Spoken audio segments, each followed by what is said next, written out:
So today we're talking about the BO6 leaks. There was a ton of them, not the full game, but we did get a kind of a picture of what the beta is going to look like. There were a couple issues with some of this gameplay. It was recorded or shown from a PS4, so obviously the graphics look like trash. And they somehow didn't raise the FOV, so all the movement looks a little bit more sluggish than I recall from all the leaks and trailers or anything that we've seen or even what I played. So hopefully when the beta comes out, we'll be able to get a better picture of how it's actually going to feel on current gen hardware, whether it's a PS5 or a PC. So we'll kind of see where that goes. But overall, the aesthetic, now that we've kind of seen it in the wild, you can kind of see it looks like a hybrid between some of 2019 and Cold War in both features as well as maybe aesthetic. Like they almost had kind of a baby, which is kind of weird. And then you had the access to the Omni movement, which you could see was pretty fluid and pretty smooth. It just looked a little bit slower because the 80-ish FOV or whatever they were recording or broadcasting it off of. But something to keep in mind is the beta is going to be at the end of this month. It starts on August 30th. There's two parts to it. First part, you usually get access to a smaller portion of the game with only like 15, 20 levels. And that's for pre-order or if anyone has a beta code. And then the second part is usually a few days after that one ends. And then the level caps raise. This is open to everyone, regardless if you pre-order it. This is where you're going to have a good opportunity to play the game for free without spending anything. So that's the one, you're really on the fence. That's the one I'd wait for. And once they raise the level caps, they usually give you a little bit more XP. And you can go ahead and try out the different various guns. They might even be level capped a little bit. But overall, something to keep in mind is just more of a beta for you to try it out, get an experience, because nothing carries over to the full game. So you're not going to get that little bit of edge where, I got a chance to use this specific gun. I maxed it out. I'm ready for the game when it launches. Not really how it works. So keep that in mind when you are playing it, because that is a very common question. It looks like the beta will probably have around 16 weapons unless something changed from the build that these people are showing off to the actual beta. It looks like there's 9 attachment slots. You got muzzle, barrel, ammunition, all those types of things that we've kind of been accustomed to. But it looks like they cut down on all the bulk in the attachment category. It's kind of like one of those trade-offs because they're getting rid of like the 800 muzzles, the 800 underbarrels, or whatever the heck the case is. And we're going to have much fewer. So in the barrel, there might only be 5, 6 attachments, make it a little bit more simplified. And those are the attachments the weapon has. And it's not like they're shared between everything. But the things that are shared are the optics. So you might go into that category and see 70 of them like we've kind of been accustomed to for the past couple years where there's just way too many. At least it's only in that specific category. You'll be able to equip 5 attachments, pretty standard. If you do a wild card, you'll be able to get 8.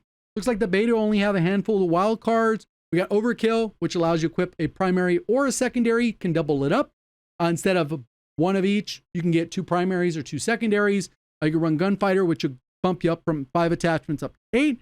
And then you got Perk Greed, which will just give you an extra 4th perk in any of the 3 categories. So it's kind of like whatever you want to use. So that's kind of how that part works. I'm thinking because of the way they've gone with the attachments though, we might have a little bit more levels than we've been accustomed to in the recent years where it's only like 15, 20 levels. I think some of these might go a little bit higher, but I guess we'll have to wait until they make it official how many levels there are. But I definitely don't think we're going back to maybe 55 or 70 that we had even in Modern Warfare 2019. I don't think we're going back that far, but we'll see. You get 5 Semtexes, 5 different lethals, 5 build upgrades, 7 perks in each category to kind of choose from. Couple red, couple blue, couple green. If you decide to go ahead and get all of the same color, in perk 1, you go with the red perk, perk 2, you go with the red perk, and perk 3, you go with the red perk. You're going to go ahead and synergize that a little bit, and you'll be able to use the combat specialties, which are things we were kind of already a little bit aware of, but you kind of get access to those types of things. Like I said, you'll have a little bit of variety in the beta, but always less than the actual full game because they kind of just are testing stuff out and they're letting us play on an older build compared to whatever we'll see at launch. A couple things that I do want to highlight since we've already talked a little bit about those things is some features that maybe we weren't aware of or hadn't been confirmed 100%. We're going to have best play or play of the game, they call it, at the end of the match. And hopefully like one life modes have the last kill, right? Because a lot of times that's the most impressive. And then it also helps for the trick shot community of people who care about getting a fancy clip for that last kill. They'll still have that opportunity. Looks like Winner Circle is making its return. This is going to be similar to BO3, nothing like the Vanguard one. So it'll be like the 3 operators kind of standing there. You get the option to emote while people check the scoreboard or whatever the case is. Pretty straightforward. It looks like some of the maps, they were actually able to play them And there's interactable environments where maybe you go somewhere, you press a button, window opens or closes or something along those lines. It also looks like there's other customizable features that a lot of people have been asking for, and I'm glad that some of these are returning, right?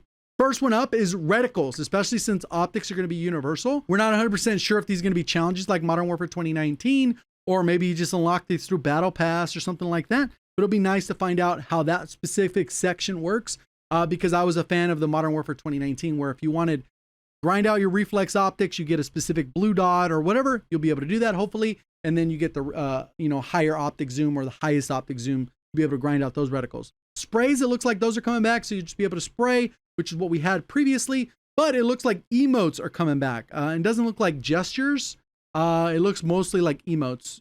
So when you do a specific emote, your character will do a third person, and then it does the emote, very similar to BO4 Blackout. Unless that decides to change, pretty cool features. And then the camo grind might be a little bit longer this time around, or different, because it looks like there's in the camo category, we get multiplayer, zombies, and there also looks to be a Warzone category. So I don't know if this will be specifically for challenges and you'll get a mastery camo and we'll have 3 of them, which would be kind of awesome. Or if this is just kind of like a placeholder spot where all the camos that you get, like for getting a nuke or specific challenges or battle pass, will end up in that Warzone category. But I'm leaning more towards the challenges. Maybe it's kills with a specific weapon, double kills, those long shots, hopefully not. But we'll see kind of how that goes. So overall, pretty cool stuff. I'm looking forward. Now we got kind of a good picture of what we're going to get in the beta. And I don't know how they allowed this to leak. This is like the biggest leak I think we've ever had in Call of Duty, especially since I've been covering Call of Duty. I think we had a little bit in Vanguard, but not quite anything like this. Let me know your thoughts if you had a chance to check out the gameplay. If not, it's out there. And I guess we'll have to check it out on the beta. See you guys on the next one. Thank you for watching. As always, have a great day.